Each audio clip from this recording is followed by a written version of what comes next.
everyone, what's going on? It's Jack from WhatCulture.com asking how you are. How is your Friday going and how has your week been? Well, none of that matters because it's time to look at all the news from, you know, the world of wrestling. Some interesting, some less interesting, but all under the bracket of vaguely intriguing. Let's get straight into it. This is the Fast Count. First, let's start off with all of this week's WWE news. News. Regret starting this now, but just gotta keep going. First of all, and there was no doubt really which news this week would be gracing the top spot of Fast Count. It is, of course, the news that Mauro Ranallo, Sam Driver's dad, is back in WWE. Not the main roster, but in the WWE, under the WWE umbrella. He has announced on Instagram that he is the newest member of the team for NXT. Very exciting news. Great to see Mauro back, especially after all the controversy that surrounded his exit. He is back. He's feeling very positive about it, allegedly, and why wouldn't he be? Because Mauro is a pretty sweet gig for himself. He's got this NXT job. He has been confirmed to be one of the broadcasters for, one of the commentators for Mayweather versus McGregor, and he's generally just doing really well for himself, and fair play, because he's a knowledgeable guy, a charismatic guy, a good commentator, and NXT, I think we'll all agree, is a much better fit for him than the kind of slightly more sterile world of the main roster. More women have been announced for this summer's WWE Mae Young Classic, including a few faces you may recognise from the indie circuit. Kimberly, who was of course wrestled for WCPW. She's also the only woman ever to win the Chikara Grand Championship as well. And who's the other one? Oh, Tessa Blanchard as well, who is obviously the daughter of the legendary Tully Blanchard, but also a fantastic women's wrestler in her own right as well. Very exciting. They've joined some faces that have already been announced, including Toni Storm, one of the most exciting faces on the UK wrestling scene for a while now, but she is from Australia though.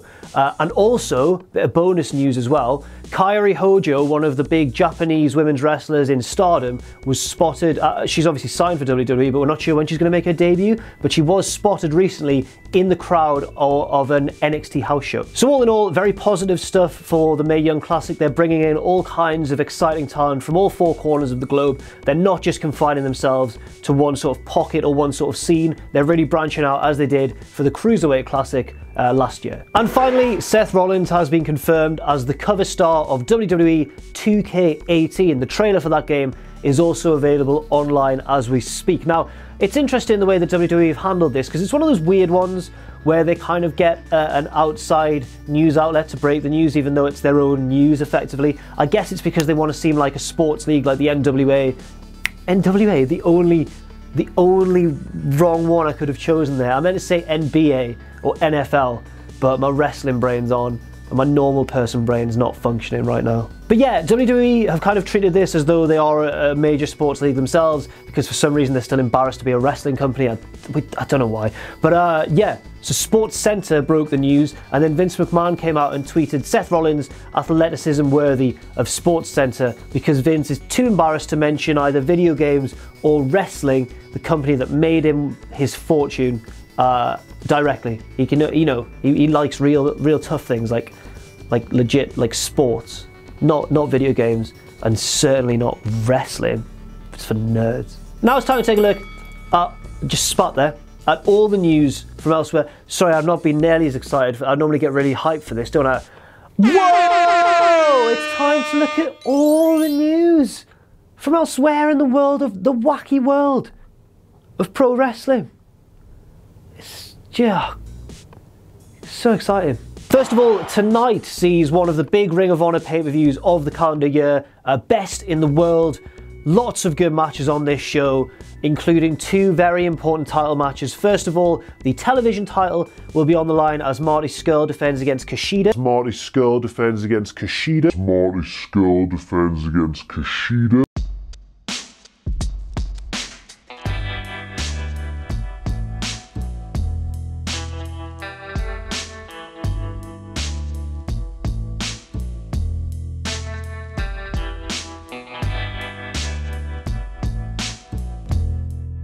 And secondly, the Ring of Honor World Championship is on the line as well. Champion Christopher Daniels defends against the American Nightmare, and my personal friend, Cody Rhodes. Is he my personal friend? I've met him a few times and he knows my name. But if I was with him and I introduced him to someone like, this is my personal friend, Cody Rhodes, I think he may have an issue. He may go like, no. He'd be very calm about it, but I think he'd go, no way. Anyway, that should be a good match as well. In other news, Slammiversary has rolled round. That's coming up next, not this Sunday, but next Sunday. And in all the build-up and hype for the main event, which is that unification title match between the Impact Wrestling champion, Bobby Lashley, and the GFW champion, Alberto El Patron. Those belts are going to be finally unified.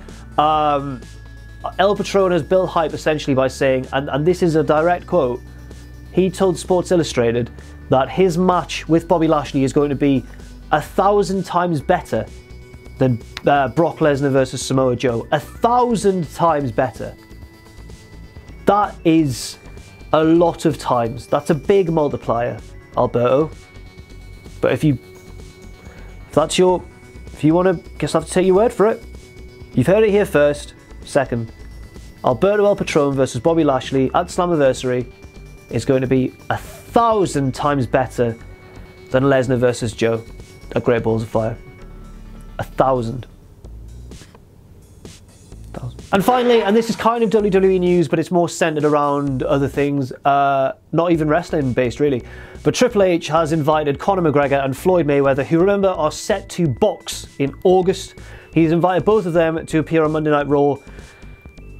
Clutching at straws, Hunter. No, like, to be fair to him, you can understand why he'd want to get them on. Obviously, WWE have a previous relationship with Floyd after he faced the Big Show at a WrestleMania some years ago. Can't quite do the math in my head right now.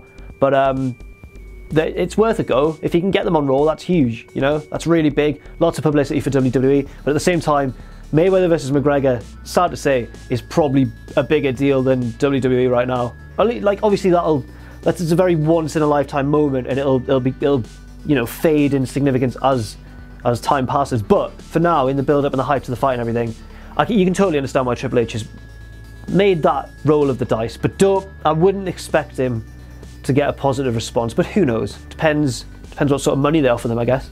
And finally, it's time now.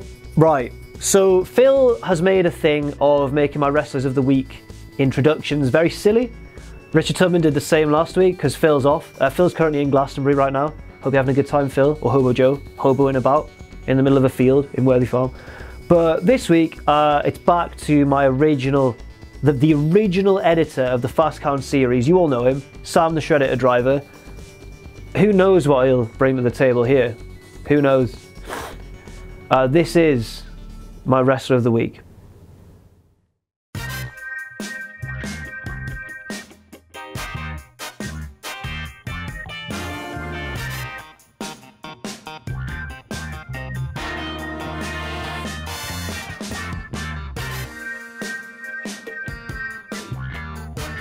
My Wrestler of the Week for this week is Sami Zayn. I don't normally choose WWE guys. A lot of people have noticed that I often go for Japanese guys or indie guys because, sort of, in a way, there are often better matches elsewhere in the world of wrestling than in WWE. WWE is more about moments, not great matches, on the whole. But this week, it is Sami Zayn because last Sunday, he was my personal favourite in the men's Money in the Bank ladder match, the best match on the Money in the Bank card. Everyone seems to have agreed. And I think Zayn was on absolutely top form here.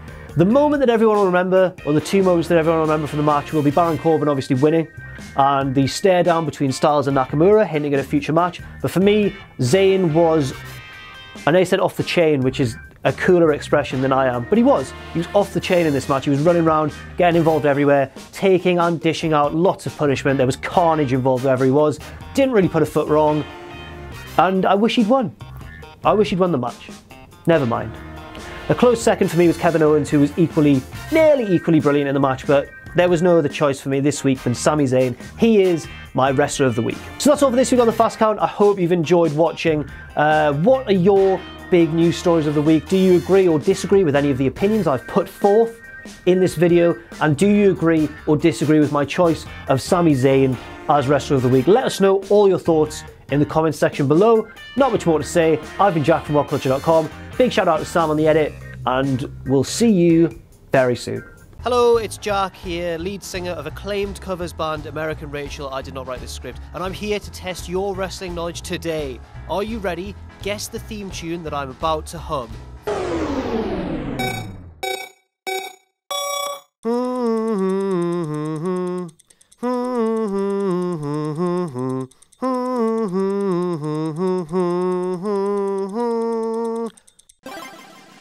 Did you get it? Awesome! Yeah, that's right. It was Becky Lynch's theme tune, my girlfriend. So, for more theme tunes and awesome fun as well, buy the new What Culture Wrestling Trivia game, available as always at shop.whatculture.com.